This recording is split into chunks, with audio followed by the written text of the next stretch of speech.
Smith and I'm an art therapist for Life In Serendipity. We help young people live an inspired, authentic life through art.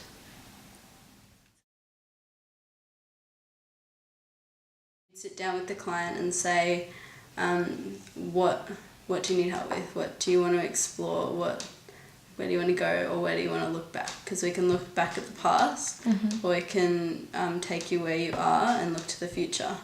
So I'd sit down with the client and say, like, they'd introduce themselves and maybe like they've had problems with their family or something, so we'd explore that through the art. And with doing artwork as opposed to talking therapy, we get to kind of remove it from the client. So instead of I'm doing this, blah, blah, blah, this is happening for me, it's like, oh, this is what I've drawn, it's out here, we can talk about the artwork and we can talk about like what's happening there. And then that kind of allows me access to a different part of the person. Have you heard of subconscious and things like that? So it's like it's like a little doorway into their world, but it's not as confronting as talking about it, which is pretty amazing. So when you initially meet them, you have to kind of gauge where they're coming from and what their life story is like, and as you get to know a client, you kind of can go deeper with them, which means like you can go into more intense stuff. At the moment, I'm working in community centres and doing workshops, which is more than one person, so group therapy, which I think is better for me at the moment because it allows me to reach more people at once. And you get to see the dynamics between all the different people, which is really cool. I really like that kind of environment.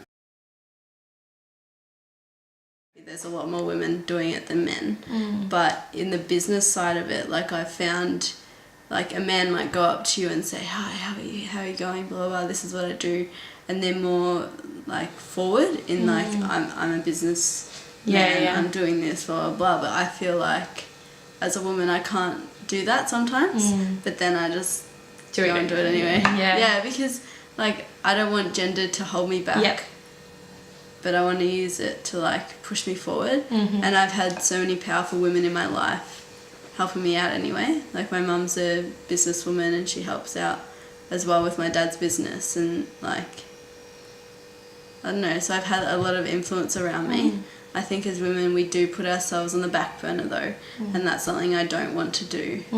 I want to be able to lead my business and lead my life, but also have others around me kind of thing, and support others as well, because I think you can do both. So I wanted my business to be like a feminine business. I wanted it to flow instead of being really structured like business is normally.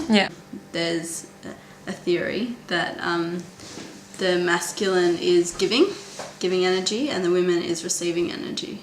So I imagine kind of like things coming towards me, and it's like a really powerful thing. I went to meet all these different people and I just like visualized that through the whole thing, and like so many people came up to me and it was just like, it was really profound. Like I hadn't experienced that before, and they just like came up and talked to me, and like I was talking, and it was really different and really cool. So that's another thing you can do.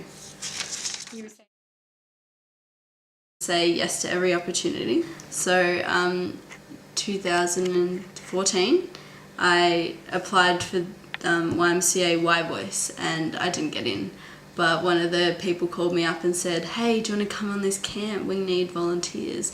I'm like, I've never done that before, I've never gone on, it's like a children's camp and stuff. I was like, oh yeah, sure. I didn't know what to expect.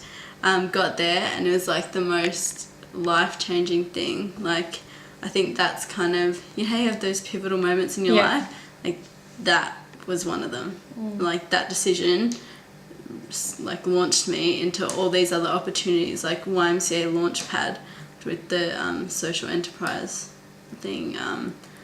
I'm going to Osaka, Japan with the YMCA, being a global conference facilitator there. Like, so taking opportunities and meeting people, that's one of the things if you want to start your own business, you need to start doing.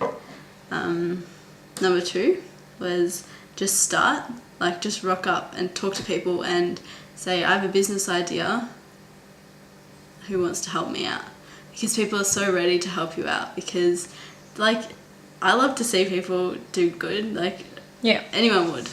And so like when I went into the Bella Bella Centre to Marie and just walked up and said, this is what I can do, I have the qualifications, I've had the experience, what would you like me to do? And I just started without overthinking it. Yeah. And number 3 is find out what inspires you. So without me knowing that, seeing people develop themselves inspired me, or seeing people, I don't know, better themselves inspires me, I wouldn't know, like I wouldn't have a why I'm doing my business. It'd just be like this empty thing, and that's like coming back to living from the heart. It's like what inspires you, what makes you smile, and getting out of your comfort zone. And that's how you start.